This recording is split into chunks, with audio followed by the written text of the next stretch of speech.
I, 38M, never imagined I'd be in this situation. My relationship with my mother-in-law Melanie, 64F, has completely fallen apart, and my entire family is divided. It all started when Melanie destroyed the final birthday gift my late wife Edna had prepared for our daughter Allison, 16F, before she lost her battle with cancer last year. Edna and I met during our freshman year of college. We were both studying business, and she sat next to me in our economics class. We started dating after a few months and got married right after graduation. Edna was the kind of person who lit up every room she walked into. She had this incredible ability to make everyone feel special and loved. We had Allison when we were both 22, and our life was perfect until Edna got sick. Edna was diagnosed with stage 4 cancer when Allison was 14. The diagnosis came out of nowhere. She had been perfectly healthy, going to the gym regularly, eating well, and then suddenly, during a routine checkup, they found the cancer had already spread throughout her body. The doctors told us it was terminal, but Edna was determined to fight it as long as she could, not for herself, but for Allison. She didn't want to miss any more of our daughter's life than she had to. During her last few months, while going through chemotherapy, Edna spent most of her time preparing things for Allison's future. She wrote letters for every major milestone: graduation, wedding day, first child. She recorded videos sharing her favorite recipes, giving advice about life and love, and telling stories about her own childhood. But her most special project was a handmade quilt she worked on during her chemotherapy sessions. The quilt was incredible. Edna had been collecting pieces of fabric for months. She used pieces from Allison's baby clothes, her first school uniform, the dress she wore to her first piano recital, and even parts of Edna's own wedding dress. Each piece had a story behind it, and Edna had carefully documented every memory in a journal that was supposed to go with the quilt. She worked on it whenever Allison wasn't around, determined to make it perfect. Edna told me about it just a week before she passed away and made me promise to give it to Allison on her 16th birthday. She wanted Allison to have something she could wrap herself in and feel close to her mom, even when she wasn't there anymore. After Edna passed, I kept the quilt hidden in my closet, carefully preserved in a special box, waiting for Allison's 16th birthday. The only other person who knew about it was my sister Lisa, 35F, who had helped Edna collect some of the fabric pieces and had even contributed a piece from the dress Edna wore to Lisa's wedding. I specifically didn't tell Melanie about it because she wasn't handling Edna's death well at all. Melanie's behavior after Edna's death was concerning from the start. She would show up at our house unannounced, sometimes multiple times a week, claiming she needed to feel close to Edna.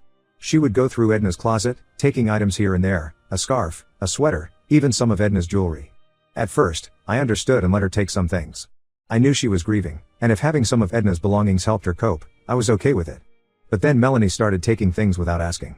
She would come over when we weren't home, she had a spare key for emergencies, and take whatever she wanted. It got really bad when she tried to take Edna's wedding ring, which I had been saving to give to Allison on her wedding day. I caught her trying to slip it into her purse during a family dinner. When I confronted her, she broke down crying, saying she deserved to have it more than Allison did because she was Edna's mother. That's when I took back her spare key and told her she couldn't come over unless someone was home. Last month, as Allison's birthday was approaching, I went to check on the quilt, planning to have it professionally cleaned before giving it to Allison. But when I opened the box in my closet, the quilt was gone. I searched everywhere, tore the house apart looking for it, but it was nowhere to be found. I called Lisa in a panic, hoping maybe she had moved it somewhere safe, but she hadn't touched it. I knew how important this gift was supposed to be. It was literally the last thing Edna had made for our daughter. After asking around the family, I finally got the truth from my brother-in-law Tom, 66M. Melanie had found the quilt while cleaning my closet 3 months ago, something I never asked her to do and shouldn't have been doing in the first place. According to Tom, Melanie had gotten extremely upset when she found it, saying I was deliberately hiding Edna's things from her. She took the quilt, claiming that as Edna's mother, she had more right to it than anyone else. But what Melanie did next was unforgivable. She didn't just take the quilt, she cut it up into pieces to make smaller quilts for herself and Edna's cousins. She actually took this precious, irreplaceable gift that my dying wife had made for our daughter and destroyed it. When I confronted her about it, she acted like she had done nothing wrong. She said Allison was too young to appreciate such a meaningful item and that she had done us a favor by sharing Edna's memory with more family members. I completely lost it when I heard this. I told her she had no right to take something that wasn't hers, especially something that her dying daughter had made specifically for her granddaughter. I told her she was selfish and cruel for destroying one of the last connections Allison had to her mother. Melanie started crying and playing the victim, saying I was being mean to her, that she was grieving too, and that she deserved to have pieces of her daughter's memory. I kicked her out of my house and told her she wasn't welcome back until she understood what she had done wrong and made it right, though I don't even know how she could. This caused a huge fight in the family. Tom thinks I'm being too harsh and that Melanie is still struggling with losing her daughter. Lisa supports my decision but thinks I should have told Melanie about the quilt earlier, saying maybe this could have been avoided if we had included her in Edna's final gift to Allison. The situation got even worse when Allison found out what happened. She was completely devastated and hasn't spoken to her grandmother since. Melanie keeps trying to contact her through other family members, sending messages about how sorry she is and how she just wanted to keep Edna's memory alive in the family. But Allison won't even look at the messages. Most of Edna's family is now taking Melanie's side, saying I'm being unreasonable and that family should stick together in times of grief. They're saying I'm using the quilt situation to punish Melanie for all the other times she took Edna's things. Only Lisa and my parents are supporting me, while everyone else thinks I'm tearing the family apart over what they're calling just a blanket. What makes this even harder is that Allison's birthday is in 2 weeks, and I have nothing to give her from her mom. That quilt was supposed to be Edna's last gift to her daughter, a way for Allison to feel her mother's love even after she was gone, and now it's gone forever. I don't know how to tell Allison that her grandmother destroyed something so precious that her mom made for her while dying. How do you explain to a 16-year-old girl that her grandmother's selfishness has robbed her of one of her last connections to her mother? Update 1. It's been 3 weeks since my original post, and the situation has gotten even more complicated. Allison's 16th birthday was last week, and it was one of the hardest days of our lives. I finally had to tell her everything about the quilt and what her grandmother did. I tried to wait until after her birthday celebration, but Allison knew something was wrong. She kept asking about her mom's gift, saying Edna had mentioned having something special planned for her 16th birthday during their last few months together. I sat her down in Edna's old reading nook, a corner of our living room where Edna used to spend hours reading to Allison when she was little. I told her everything about the quilt, how her mom had worked on it during chemotherapy, collecting pieces of fabric that told the story of Allison's life. Allison was quiet for a long time, just sitting there holding Edna's favorite blanket. Then she asked to see pictures of the quilt, but I had to tell her I never took any, thinking I'd have plenty of time to photograph it before her birthday. That's when she started crying. But what happened next made everything so much worse. Last week, Lisa went to visit Melanie, hoping to reason with her about the situation. While helping Melanie look for some old photos of Edna that Allison had requested, Lisa discovered something shocking in the basement. Hidden behind some storage boxes was a large container, and inside were all the pieces of Edna's quilt. Melanie hadn't distributed them to Edna's cousins like she claimed, she had kept every single piece. When Lisa found the box, Melanie completely broke down. She admitted that she would spend hours in her basement at night, taking out the pieces of the quilt and arranging them on the floor, trying to remember how they had fit together. She said she would sometimes fall asleep down there, holding pieces of the quilt and talking to Edna as if she was still alive. But instead of showing any real remorse or trying to make things right, Melanie turned it all around on me. She started ranting about how I was trying to erase her connection to Edna by keeping things from her. She claimed that finding the quilt hidden in my closet proved that I was intentionally trying to cut her out of Allison's life. She said she had every right to take the quilt because Edna was her daughter first, before she was my wife or Allison's mother. Then came the most disturbing revelation. During her emotional breakdown, Melanie revealed that she had been systematically going through our house whenever she visited, searching for more of Edna's belongings to take. She had made copies of our house keys months ago, without our knowledge, and had been coming into our house when we weren't home. This explained all the mysterious disappearances over the past year, Edna's college journals, her favorite jewelry, the recipe box her grandmother had given her, even the special Christmas ornaments we had been saving for Allison. Lisa spent hours trying to reason with Melanie, attempting to convince her to return everything she had taken and give us back the pieces of the quilt. Lisa even offered to help find a professional quilter who might be able to restore it. But Melanie refused, clutching the box of quilt pieces and saying these things were all she had left of her daughter. She accused me of poisoning Allison against her, saying I was trying to make my daughter forget about her real grandmother. When I told Allison about finding the quilt pieces, she insisted on seeing her grandmother. I was hesitant. Melanie had been sending increasingly manipulative messages through family members, trying to guilt Allison into forgiving her. But Allison was determined, so I agreed to let her go with Lisa. That visit turned out to be a disaster. Melanie spent the entire time crying and playing the victim, telling Allison how much she missed Edna and how no one understood her pain. She tried to convince Allison that I was the one in the wrong, that I had been cruel to keep Edna's things from her own mother. Then she did something that made me question her stability. She took Allison up to her bedroom and showed her everything she had taken from our house. Allison came home absolutely devastated. She told me that Melanie had an entire shrine set up in her spare bedroom, filled with Edna's stolen belongings. The most upsetting discovery was Edna's private journals, the ones she had written throughout her illness, which we thought were lost during our move last year. Allison had been searching for these journals for months, desperate to read her mom's thoughts and feel connected to her. Instead, Melanie had been hoarding them, along with countless other pieces of Edna's life that rightfully belonged to our daughter. The family is now more divided than ever. Some relatives, including Edna's aunt and cousins, are saying Melanie needs professional help, pointing out that her behavior has become increasingly erratic. Others, led by Tom, are still defending her actions. Tom is even threatening legal action if we try to reclaim any of Edna's belongings from Melanie's house, claiming that as Edna's mother, she has a legal right to her daughter's possessions. I'm not taking any chances anymore. I've had all the locks changed in our house and installed a complete security system with cameras. Allison is having trouble sleeping, constantly worried that her grandmother might try to sneak in and take more of her mom's things.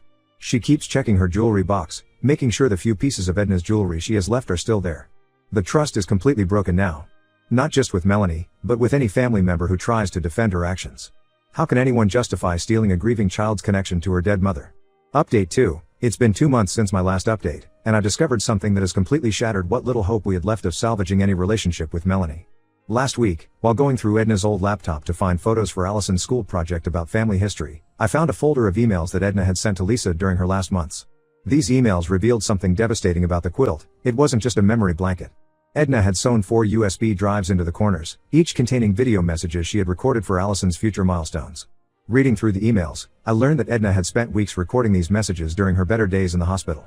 She had made videos for Allison's high school graduation, her 18th and 21st birthdays, her wedding day, and even for when she would have her first child. Edna had carefully planned everything, making sure Allison would have her mother's voice and guidance during the most important moments of her life. The discovery of these emails sent me into a panic. I immediately called Lisa, who confirmed everything. She had helped Edna set up the recording equipment in the hospital but had promised not to tell anyone about the videos until Allison received the quilt. Edna wanted it to be a complete surprise. I confronted Melanie about the USB drives, hoping against hope that she had found them before cutting up the quilt. At first, she denied knowing anything about them, but after showing her Edna's emails, she finally broke down. What she told me made me physically sick. Melanie admitted that she had found one of the USB drives when she cut up the quilt. Instead of telling anyone or trying to find the others, she watched all the videos by herself. She saw every single message Edna had recorded for Allison, moments that were meant to be private between mother and daughter. Then, in what she claimed was a moment of overwhelming grief, she deleted them all. Her explanation made everything worse. She said she couldn't bear listening to Edna talk about Allison's future, a future she wouldn't be part of. She was jealous that Edna had taken the time to record all these messages for Allison but hadn't left anything for her own mother. In her words, it wasn't fair that Allison got to hear Edna's voice during all her special moments while Melanie had nothing. The most heartbreaking part was that Melanie had found all 4 USB drives. She watched every video, every precious message Edna had recorded while dying, and then systematically deleted them all. She even emptied her computer's trash bin to make sure they couldn't be recovered. When I asked her how she could do something so cruel, she just kept repeating that it hurt too much to keep them. I had to tell Allison about the videos. She locked herself in her room for 2 days after finding out. The only sounds we could hear were her crying and playing the few voicemails she still had from her mom on repeat. She kept saying that she could have handled losing the quilt, but knowing she would never get to hear the messages her mom made specifically for her was unbearable. This revelation has caused another massive rift in the family. Even Tom, who had been Melanie's staunchest defender throughout this whole ordeal, was horrified by what she had done. He finally admitted to us that Melanie's behavior had become increasingly concerning over the past few months. He said she would spend hours talking to Edna's photos, claiming she could feel her daughter's presence in certain objects. She had even started telling people that Edna's spirit was guiding her actions. Some family members are still trying to play peacemaker. Edna's aunt suggested family counseling, saying we all need to heal together. Others are pressuring us to forgive Melanie, claiming she wasn't in her right mind when she deleted the videos. They keep saying that Melanie needs support, not condemnation. But how can we forgive something like this? Those videos were irreplaceable. They were Edna's last gifts to her daughter, her way of being present for moments she knew she would miss. Melanie didn't just destroy a physical object this time, she erased Edna's voice, her words, her final messages to her child. Those weren't hers to take. I can't help but think about all the milestones ahead, Allison's graduation next year, her wedding someday, her first child, moments when she should have been able to hear her mother's voice giving her advice and sharing in her joy. Now those moments will be that much emptier because of Melanie's selfishness. Update 3. After 6 months of tension, everything finally reached its breaking point last week, though not in a way anyone could have predicted. At 2 a.m. on Tuesday, our security system alerted us to movement in the backyard. The camera showed Melanie trying to pick the locks on our back door. She had apparently watched some YouTube videos about lockpicking and thought she could get in without setting off the alarm. When the police arrived, they found not only Edna's wedding ring in Melanie's pocket but also a bag containing tools and an empty photo album. After questioning her, we discovered her disturbing plan. She had come to take all the photos we had of Edna, claiming she was going to create a proper family album that showed Edna's whole life, not just the parts with me and Allison. The police involvement forced everyone to finally see how serious the situation had become. During the questioning, Melanie started rambling about how Edna had come to her in a dream, telling her to collect all her photos and belongings in one place. She insisted that Edna's spirit was unhappy with how we were keeping her memory fragmented across 2 households. The responding officers were the same ones who had helped us file reports about the missing items months ago. They took one look at Melanie's bag of tools and immediately arrested her for attempted breaking and entering.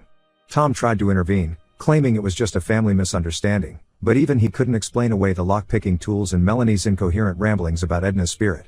The court proceedings were brutal.